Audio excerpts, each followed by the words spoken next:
In today's episode, we're joined by someone who has over 20 plus years of experience across multiple industries: FMCG, retail, fintech, entertainment, and even has immense knowledge with evolving technologies like AI and cloud computing, quantum computing, etc. What makes this conversation especially relevant is that after decades in the corporate world, he now works closely with the MBA students, helping all of us bridge the gap between theory and the reality. So whether you're thinking about doing an MBA, currently in one, or simply curious about the evolving world of management, this conversation is for you. Welcome, sir. Thank you so much for being here. It's such a pleasure having you here in our podcast. Before we get into industries, roles, and all the big ideas, I really want to start with you as a professional. You worked across such different sectors over the years, and career today feels very non-linear for students. So I'm curious, when you look back at the very beginning of your journey, was teaching always part of the plan, or did academia find you later on? So, of course, teaching was not a part of the plan. You just jump into the corporate journey as you start. But over a period of time, I realized that we were coaching our teammates, new joinees. When I was working as a team member, I was actually learning from my superiors. So, and the importance of coaching in corporate is equally heavy. So, over a period of time, I realized that it's coaching which is what one can bring to academia also. So, when I look at teaching, I don't really look at a one-way process. For me, it's more like coaching, hand-holding, wherein I bring in my knowledge, but at the same time, it's a process of learning together. And that's why I don't really look at teaching as teaching the way it is supposed to be, but more of a coaching and developing individuals into what they will become in future. So that's how it has progressed for me. It has been an organic process all this while. So that's a great way to put it, sir. And you've had almost over 25 years of experience. So if you rewound to day one, what is something that excited you the most? It's interesting because excitement came a little later. I'll be very honest. It started with confusion. So even after joining from my campus placements, somewhere down the line I realized that it was not my calling, and that's when you start figuring out what actually you want to do, or what would you like to do. There were two things that drove me during the initial years. One was that I had the time to take the risk. I could afford to fail in the initial years, something that I realized little later that yeah, it was a good thing to do. But at that time, it was more about ability to explore something new, and that's how I ended up being into something very exciting, which was event management.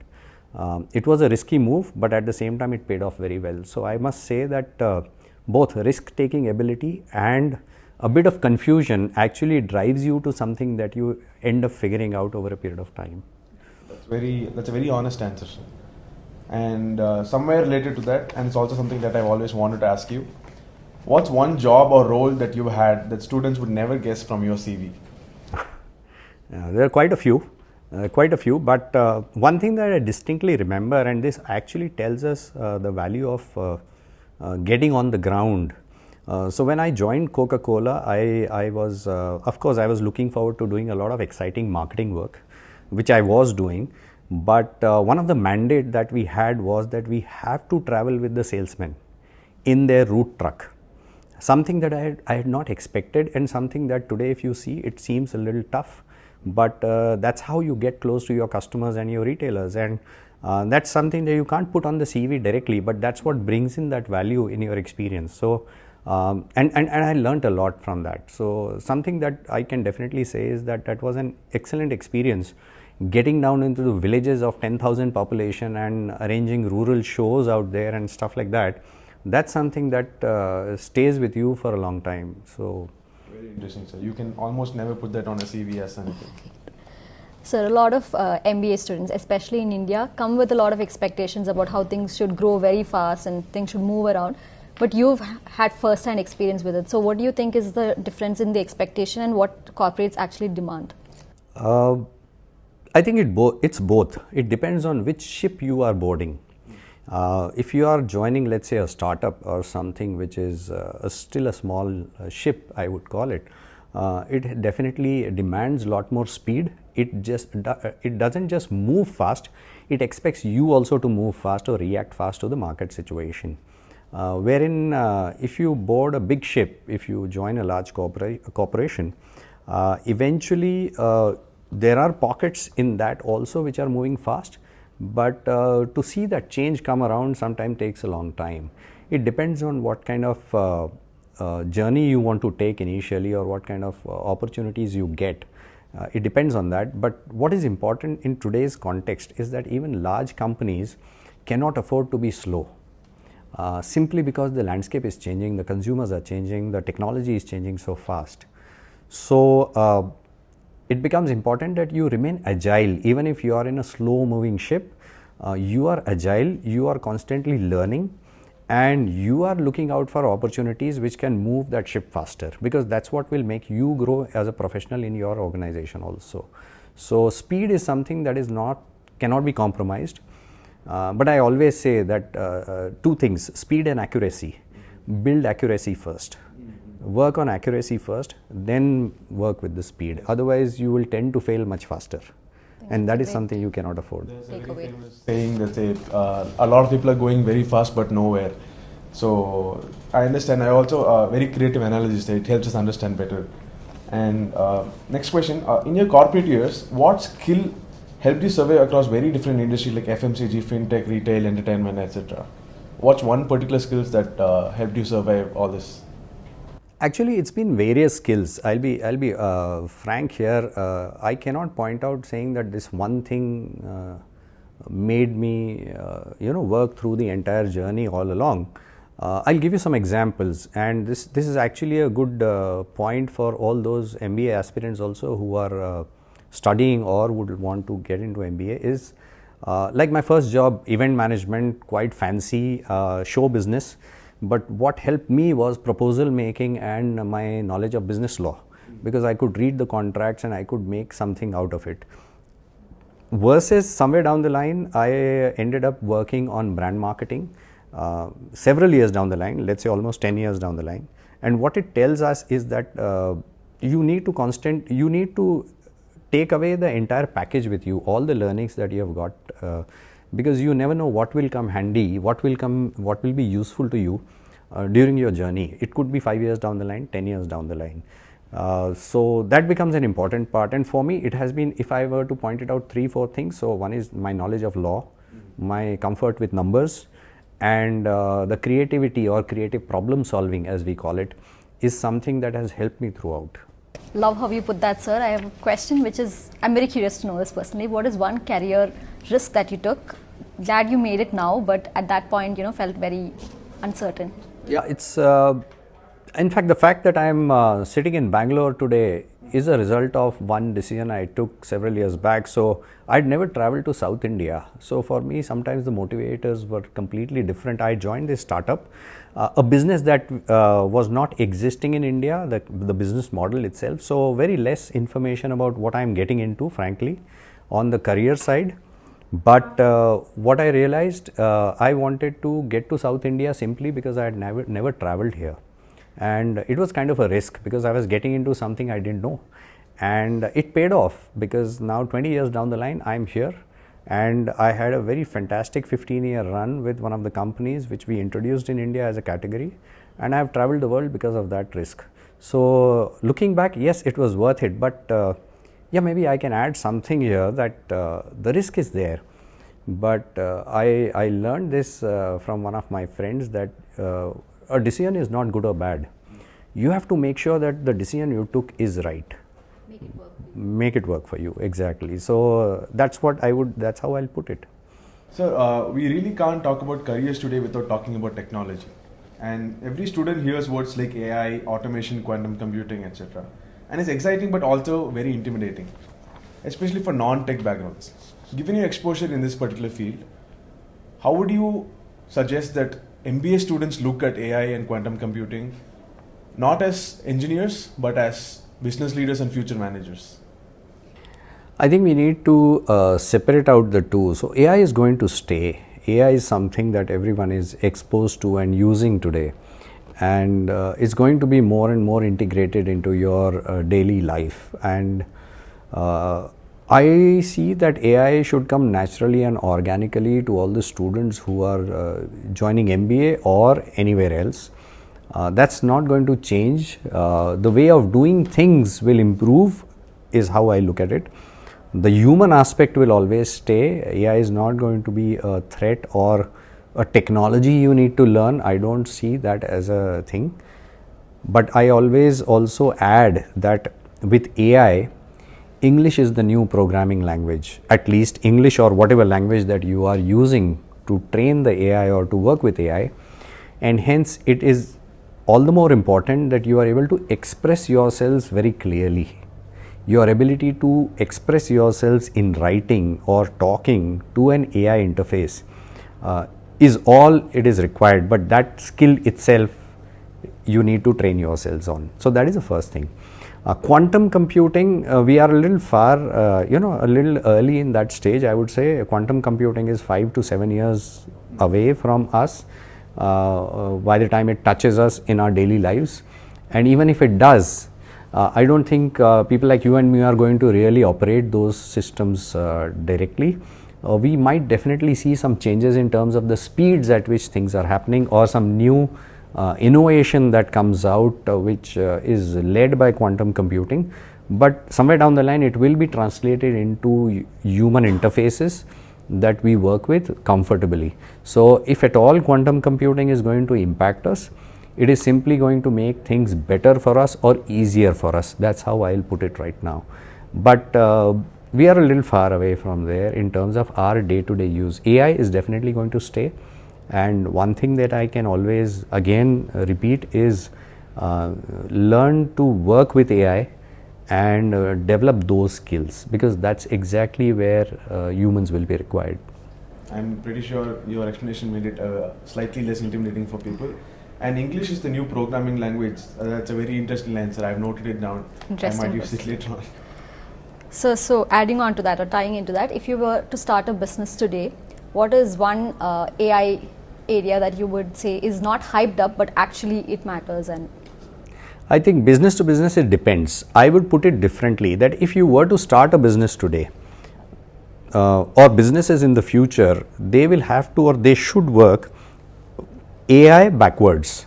So let's say if somebody wants to have a startup, let's take a startup as an example. The first thing that I should do as a startup founder is to identify what are the things I can delegate to AI. Yeah, that reduces my human effort in working on tasks which I can already delegate. Once I do that, after that work backwards and see what are the operational processes that I need to hire humans for. And accordingly, I will hire a team which is proficient, working with the AI, a small lean team, and I can continue with that team for a long period of time. So it gives me two opportunities. One is cost cutting, of course, that's where everyone is talking about. The second is I'm able to build my entire strategy AI first. So earlier people used to say digital first, then came the phase saying mobile first.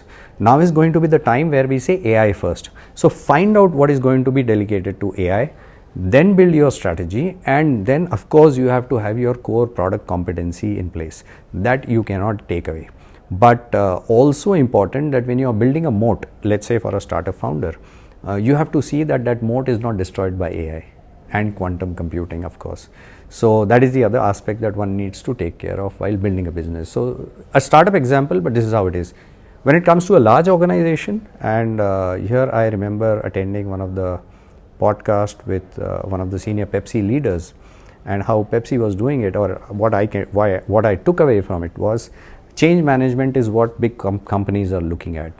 Are there areas within the organization where they can bring in AI to make workflows more efficient, to make processes much more transparent, and collect more data along the way, which can be comprehensively used for the organizational growth. So that is where large organizations are focusing when it comes to AI. So either ways you look at it, I think AI is something that is becoming more of an enabler and also driver of growth in future. So very well put, sir. Thank you. So in this tech-led future, do you believe Indian B schools are doing enough to prepare students? Oh yes, of course. I mean, I can give our own example of Christ MBA here. I mean, starting from intelligent panels that we have in the classroom, all the way down all the curriculum that we have AI integrated into it. AI is something that B schools have to do, and whether we like it or not, the students are already doing it. So it's time that the curriculum also catches up with that, because without that you are definitely not matching with the times. You are not in step with the times. So AI is something that has to go into the curriculum.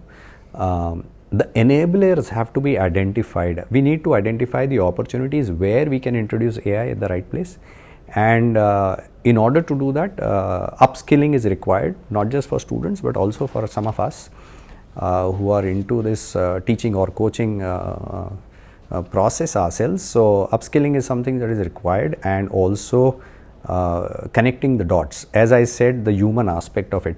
Where can I implement AI to make the entire learning process more attractive and efficient and knowledgeable? More importantly, it's not just about saving time, it's not just about automating some marking scheme, but it is also about how can I bring in more interpretation into the knowledge that I am imparting, more analysis, more spirit of inquiry that I can get in. Right, sir. And it's also about how to use AI ethically, something we as students are also currently learning. Yes. Ethics are something that is important, and I think that goes along with it, right? You rightly said, yeah. So let's get into a little bit of marketing and topics related to that. So you've worked with a lot of sectors or industries like FMCG, consumer durables, etc., where consumers at the forefront or at the center. So in respect to like the last 10 or 5 years, how do you think consumers have shifted in the way they think, choose, stay loyal to brands, etc.? Brand loyalty is something that is shifting in today's context. We keep talking about that consumers are no longer loyal to a brand, but rather they are vibe loyal now. Especially talk about Gen Z or millennials also. And they are loyal to the situation that they are into at that point of time, and that's what is changing or changed rather already. And what it also tells us is that the brands have to also keep on innovating. The whole omni-channel marketing that came in is a good example of how brands have to adapt themselves so that they are available to the consumers where and when the consumers want them to be, and are able to create the right product market fit. That means they are able to provide the right kind of service or a product to the right kind of audience. And of course, it's easier said than done. I'm not saying it's something that brands can do it overnight, but they have to constantly keep this as their mantra, that consumers are vibe loyal, and just create the right vibe around your brand, and they'll stay with you, or they'll come back to you at least, even if they are not sticking to you always, and that's what matters nowadays. I think we relate to that. I'm adding vibe loyal to my vocabulary. If a student wants to build a career specifically in marketing, what do you think are the experience that matter the most, sir? And also, is marketing all about branding? Marketing is not all about branding. Of course, brand is what stands out as one of the most inspiring part of the marketing learning process, or the journey, or the career that it might offer. But of course, we know that last 10 years, digital marketing has been the centerpiece of marketing all along because of its reach, because of its cost efficiency, because of its measurability. So one of the important aspects of marketing nowadays is digital marketing, which is where typically your career might start with. And then there are a lot more new avenues that have come up within the marketing sphere itself, whether it is specialization into sports marketing or celebrity marketing, or AI itself will segment out from digital marketing over a period of time, wherein we can already see some AI specialists who are only specializing in creating content for digital marketing using AI. Because AI itself has a lot more to offer within marketing itself. So performance marketing is another part, social media marketing. So within this entire domain, what it has come down to now is you have to pick out certain specializations within marketing and pursue that as your starting point, and then grow your repertoire, then grow your entire skill set into others, because brand marketing will come, But it's very rare that you start your journey in brand marketing, very rare, and hence the other aspects become more important when it comes to MBA marketing or any other learning of marketing that you want to start with. Thank you for clarifying that, sir. And students often look up to global brands and case studies, but when those brands enter India, not all of them succeed the way they expect to. You've seen this play out on the ground, not just in theory. And so students often feel an MBA abroad is better by default. Is that actually true, or does it depend on context for each person? I think those boundaries have dissolved quite a bit nowadays. What is important is the management concepts as such came from West. Let's be very, although there is a lot of mix up in terms of where you can learn your management concepts from, there is a lot of Indian knowledge system also which is coming into play.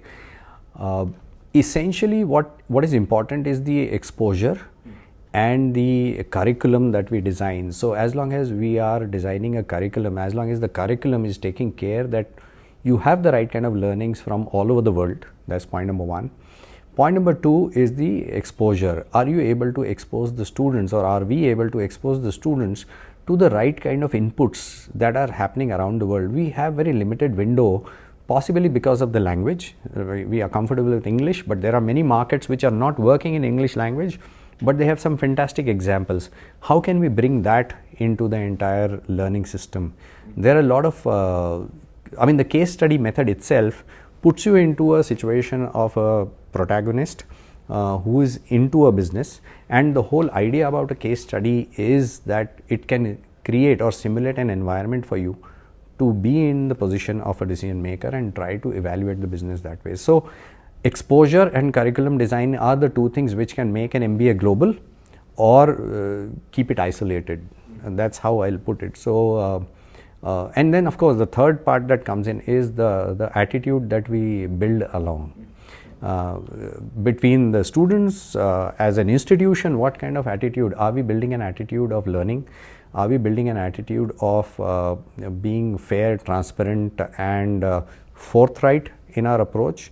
And our focus is of course on the quality of education that we talk about. So all those things put together can create a world-class MBA wherever it is. Because what do we say? When we say world-class MBA, what does it mean? Are we looking at any particular direction or any particular country? No. Now those boundaries have dissolved. We have some wonderful opportunities which are available everywhere. India has seen so many multinational companies, such wonderful startups that are happening out of India, that those boundaries have dissolved nowadays. Understood, sir. So from a recruiter's point of view, where does the MBA stand, like international MBA or Indian MBA? Does it matter? I think recruiters should look at, and I'm sure they are looking at something on the cultural context first, because they are operating in a particular market. So do the candidates who are coming on board, do they understand that market? Are they available? The talent pool, is that available in that particular market? And how well they can adapt to a particular market or a culture, because at the end of the day most of the businesses are facing the consumers, and as long as the employees or the talent pool which is recruited, as long as they can connect with the consumers, connect with the channel, I think that's what becomes more important, and then within that the talented ones actually move forward. So hard work of course is there everywhere. So whether it is international MBA or domestic, I think it's a matter of which cultural context you want to fit in as an aspirant. Do you want to fit into an international context? The good part is, actually I must add here, that Christ offers both the opportunities. We do have both, wherein you can actually pursue a domestic MBA, and if you want you can actually join one of the courses which can offer you partial international MBA exposure. So that way the opportunities are much better when I look at Christ itself. And the other way around is something that I always also encourage, and I tell people that India has a lot more to offer than just the cultural overdose that we always are known for otherwise. But business wise also we have a lot of opportunities now. As I said, startups are coming out of this Bangalore itself. A lot of world class companies are coming out from India. We have acquired a lot of companies in Europe today, and as a result of that, there is a lot of opportunity for international students who want to come to India and not just get an MBA degree, but of course it's a good mix of both a cultural exposure as well as a world-class MBA. I think this is one of the places to be. Yes, sir. Slightly related to that, if at all you would advocate for certain students to study in India rather than abroad, what kind of students would you suggest definitely study in India rather than abroad? I think again it's a matter of priorities. What are you looking at? And as I said, I go back to my own MBA days. Mostly it starts with confusion, and it's always good to start with a familiar ground, is how I'll put it. So those who definitely have a particular destination in mind for whatever reasons, whether it is they want to pursue something beyond MBA afterwards, or they want to specialize into a particular domain which is offered only internationally, is when international MBA is an opportunity. Otherwise, domestic MBA is no less when it comes to the quality of education that we are talking about. So I think that's a very valid point, like that end destination and like clarity about that, etc. And also like how I think Rahul and I and rest of the students in Christ will be able to relate to the fact that we do get a little bit of exposure in through the case studies that you mentioned, because the number of global brands that we've read about and learned and discussed in classes. So that way, I think we get that exposure here as well. Yeah, I think one another interesting thing that I always see with Christ per se is that our alumni engagement is also very strong, and drawing from their experience, drawing from their strengths, since they have been connected to this particular place, I think a lot credit goes to the alumni also, that they are also contributing significantly to the growth of the institution and bringing in quality from the industry back. I think that circular loop is very important, and Christ is actively doing that, which is really appreciated, and that's what people really look forward to going in their journey ahead. So that's also an interesting aspect that gets added to it. So after such a long corporate journey, you've chosen academia, and that's not a move everyone makes. So what got you into teaching at Christ University specifically? I think I like the vibe here. I'll start with that. So I definitely like the vibe, and Christ had a lot of brand reputation that it carried with it. I've lived in Bangalore for 20 years, and Christ College always stood out as one of the not just premium but a reputed institution. It has its own legacy, and that's what attracted me. The campus life is fantastic here when I visited for the first time, and that definitely caught me. And of course, the interaction with the leadership here was very warm, very welcoming, and to be honest, very inspiring in knowledgeable terms, in terms of knowledge, very inspiring. And that's what catches your attention the most, that are we working with the intellectuals, the right kind of intellectuals that you want to work with, and that connected very well for me. So it was like, it seemed to be a right decision, and to be honest, last 1.5 years, 2 years, I've thoroughly enjoyed it. So fantastic. Great, sir. We've also enjoyed your presence being your students. How do you bring real corporate decision making into the classrooms here, sir? There are various ways actually. First, case study method itself puts you into that situation, because unlike a physics or a chemistry course which will take you to a lab to do the experiments, in business you can't go every time to a corporate to carry out those experiments. So case studies are bringing those experiments back into the classroom. That's one. We create our own cases once in a while. We do create our own caselets or create business scenarios which are used in the classroom to discuss and to put students into some sticky situations, so that how do you get out of those situations. And last but not the least, sometimes you might have seen that when we are actually conducting a cross examination, or as we call it as viva, there is sometimes there is a stress test that is put, students are put through, and that stress test is nothing but a real life scenario, because if you are presenting to a leadership or a CEO or a board of directors in an organization, it is as good as a stress test out there. So I think a lot of it comes back into the classroom eventually. So from your experience and understanding, what kind of a student thrives in Christ MBA environment? I think first thing is read. Build a habit of reading. Reading anything, just read whatever you want to read, but just read, because reading is the only way that you can connect with what you are learning. One of the important aspects, MBA is no longer a classroom teaching where a professor is going to tell you and teach you each and everything. There's a lot of self-learning that is involved. So reading is one thing that is important. The second is numbers. Get handle on numbers, because numbers will always take you out of all the difficult situations. So don't be afraid of numbers, they are your friends. And last but not the least, learn to enjoy. At the end of the day, this entire process is all about finding small moments of joy in your entire journey, because that's what stays with you and also makes learning very easy. So learn to enjoy whatever points you can, whatever opportunities you can find to enjoy. Of course, institutions like Christ offer you a lot of opportunity for that, not just academics but extracurricular activities, the campus life. There are a lot of opportunities to enjoy your time here. So learn to enjoy. Thank you, sir. If a student walks out of the MBA program 2 years later, what mindset would you suggest they ideally carry into the corporate world? First thing is spirit of inquiry. Spirit of inquiry, if you have a question, get to the answer. Don't just assume things, don't just create something out of your imagination without validating that particular opinion or knowledge that you have got. So spirit of inquiry, I think that would be the only thing I would say as a starting point.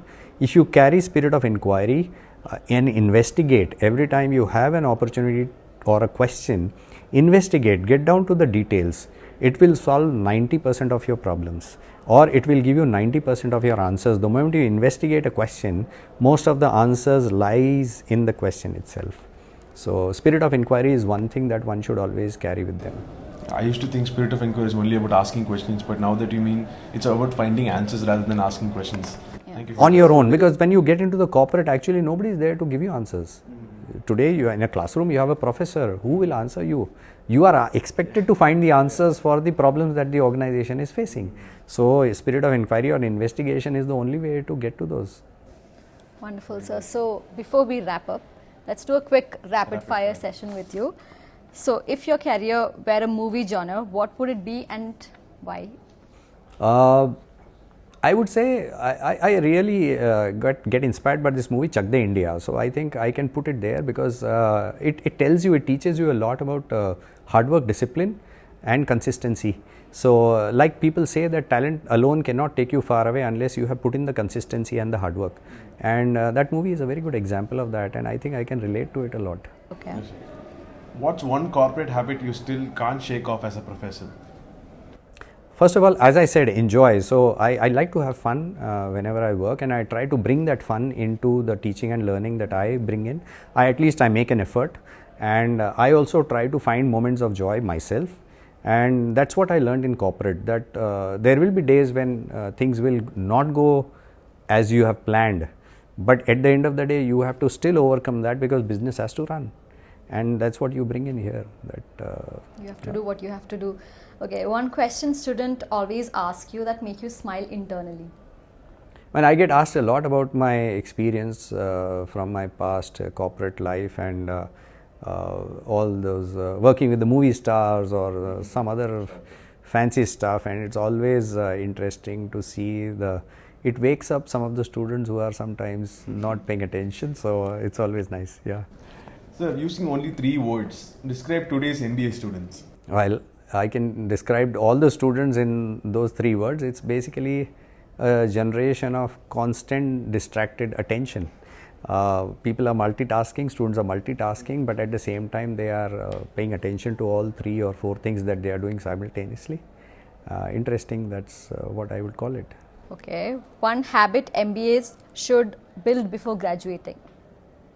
Before graduating, of course, I already talked about reading, spirit of inquiry, and being consistent. Consistency and being regular in bringing in a discipline is something that always helps. Something that you can't get overnight. And MBA teaches you that every day you have to wake up, you have to get to the college at 8:30. That builds that habit. Of course, throughout your schooling you do that, but it doesn't go away actually. So it's most fast paced here. So what's one industry students should keep an eye on in the next 5 years? One industry. As I said, I think it's context dependent. I won't call it one industry, but anything to do with technology, anything that touches technology, not just keep an eye, but try to build some skill around some industry which is touching technology. Be it solar, be it stock market, be it marketing, digital marketing, everything is touching technology. So build some skill which is around technology, and any industry which is touching technology, one should watch out for, because that's where most of the money is going. That's where possibly the growth is coming in next few years. Yes. All right. One overrated career myth about MBAs. That everybody gets into brand marketing, but that's not true. So what's one book, podcast or resource you always recommend to students? One book. Or a podcast or any resource that you would recommend? Well, I can name a few if naming is the right way But to you do have it. to pick one, so that's But if I have to pick one book that everyone should read, it's really an inspiring book called Jonathan Livingston Seagull by Richard Bach. It's a small book, 100-page book, and it's a very inspiring book about how an individual turns around. I don't want to give away the plot, but very inspiring book. A small book, 100-page, won't take much time, but it stays with you, most of us, throughout our lives. Okay, sir. Apart from the skills that you've already mentioned, another skill that MBAs like students ignore but recruiters always notice. I think there are two. It has to be a good balance of attitude and aptitude. So you can be the most talented, but if you are not a team player, you will not be welcome. Of course, you need to carry some aptitude in order to get recruited. So recruiters always look at a good balance of attitude and aptitude.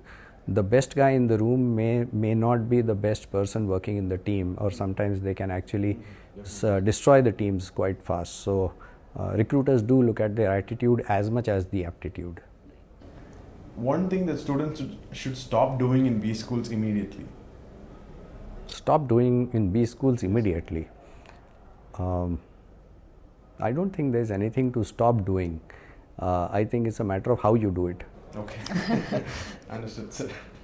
So PowerPoint, Excel or AI tools, which one should every MBA master first? I think Excel is one thing that one must master first, because AI will keep on evolving. It's a moving target. PowerPoints is something that AI has already taken over.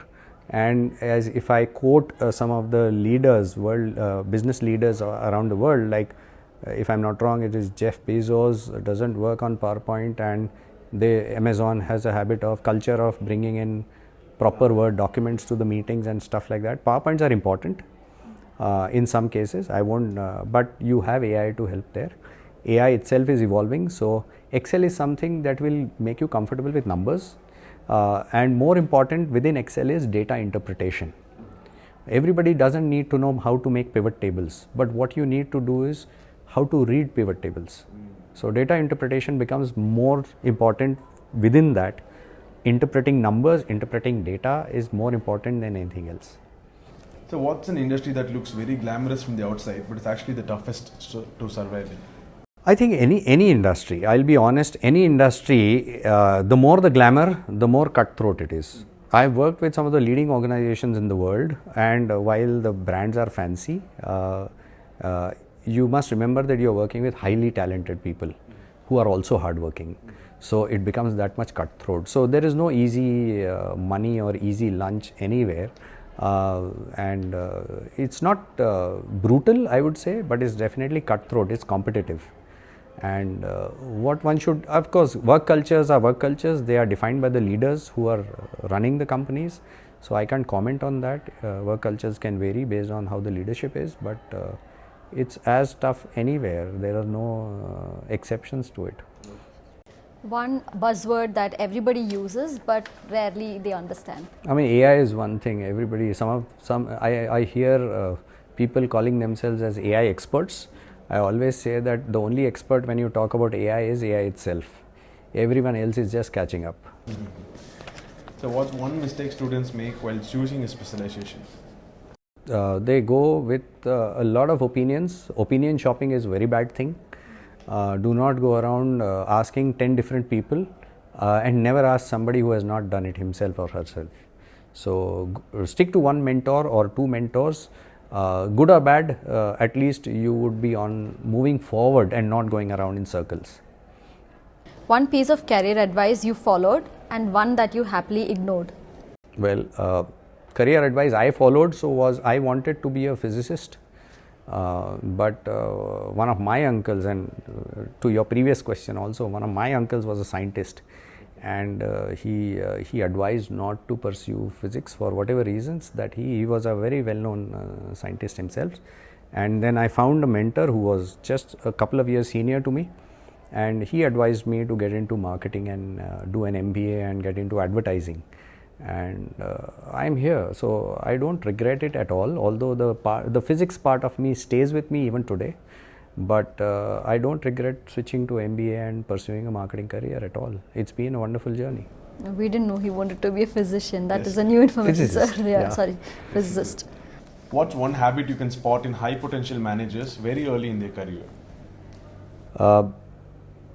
First of all, they spend time on investigating and reading or getting comfortable with numbers. I remember working with some of the colleagues who did very well in their career, and one of their habit was ask for the numbers, look at the numbers, let the data speak for itself.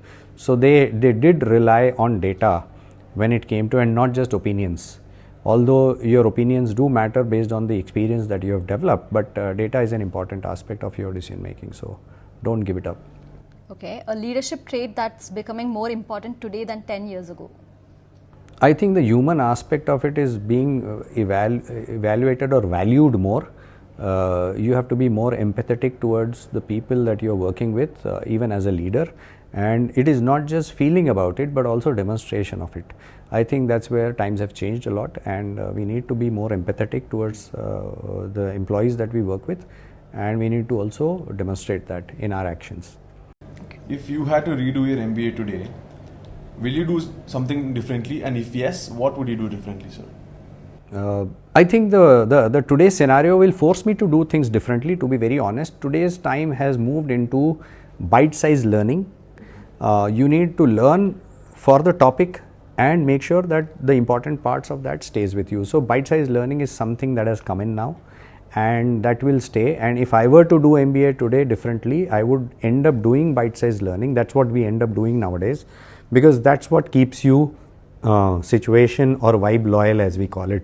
So even when you're working, you have to be loyal to that particular part of the topic that you are addressing, and bite-sized learning helps you do that. So never stop learning. I think if I were to take a gist out of it, learning is a continuous process. It doesn't stop after your MBA.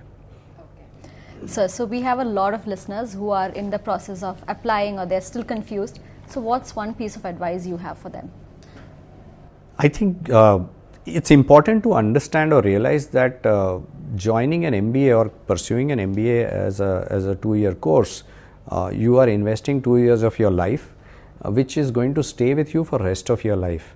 So invest into skill development, invest into knowledge, and not just placements, because placements look fancy.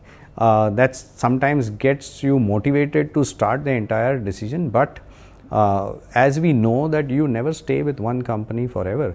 Sometimes you might take decisions to take a drop, start something on your own, take a hit on your salary. So if you realize that your decision making is actually changing once you start working, but what stays with you is the knowledge that you have gained in those 2 years.